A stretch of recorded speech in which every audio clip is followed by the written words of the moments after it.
Thanks for watching. I'm Margot Kinberg, and this is In the Spotlight, a closer look at a crime novel. Some crime novels show a lot about what private investigators do, how they work with police, with witnesses, and so on. And it gives an insight into the PI life. Let's take a look at a PI novel today and turn the spotlight on Judy K. Walker's Back to Lazarus. Sydney Brennan is a Tallahassee-based private investigator. A new client called Noelle Thomas hires her for an unusual case.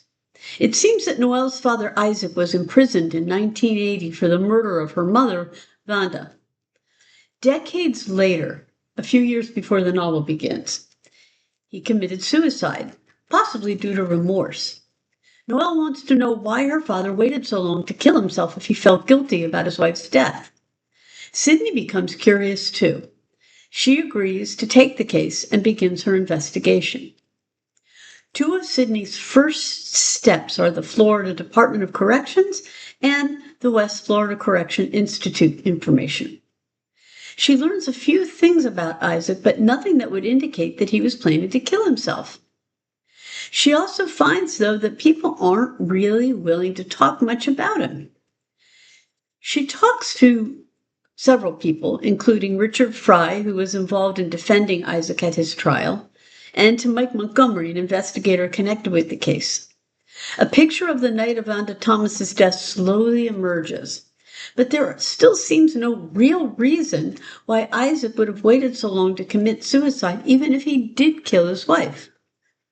Then, little pieces of evidence begin to suggest that perhaps Vanda's death was more complicated than it seems, and it is just possible that Isaac didn't kill his wife, that he was innocent. If so, though, the question becomes, who killed Vanda? And was Isaac's death really a suicide? Is it connected? With the help of Richard and Mike, Sydney must cut through several layers of lies and closed doors. As she does, she finds herself in a great deal of danger. Someone does not want the Thomas case brought up, and that someone is willing to do anything to prevent that happening. So what are the elements in this story? How does it all fit together? Well, as I say, this is a PI novel, so we follow along as Sydney, Richard, and Mike gather information and make sense of it. There are public records, interviews with people who knew the Thomas family, and interviews connected with the justice system. Sydney doesn't have the force of law, and neither do Richard or Mike, so they have to do what they can with the information they're able to access. Throughout the novel, we get a look at how today's PIs operate and what information they use and get. As the novel goes on, Sydney, Mike, and Richard become a team. They support each other and work together.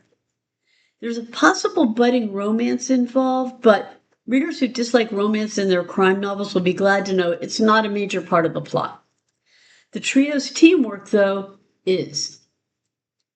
The story is told in first person, past tense, from Sydney's point of view.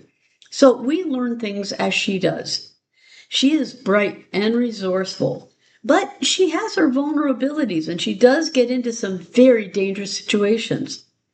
She's self-aware enough to know that when she makes mistakes, and she doesn't blame others, but she does make them. She's fiercely independent, but she's well aware of police authority and doesn't flagrantly break laws to solve cases. She has a sad personal past, but it doesn't consume her. The mystery itself is a sad one, and Walker doesn't minimize that. The story is ugly in some places, and there is violence. People's lives are changed, and the story addresses the deep scars that sadness and tragedy can have. But there is some hope in the book, too, and there's wit, back and forth banter that lightens the story.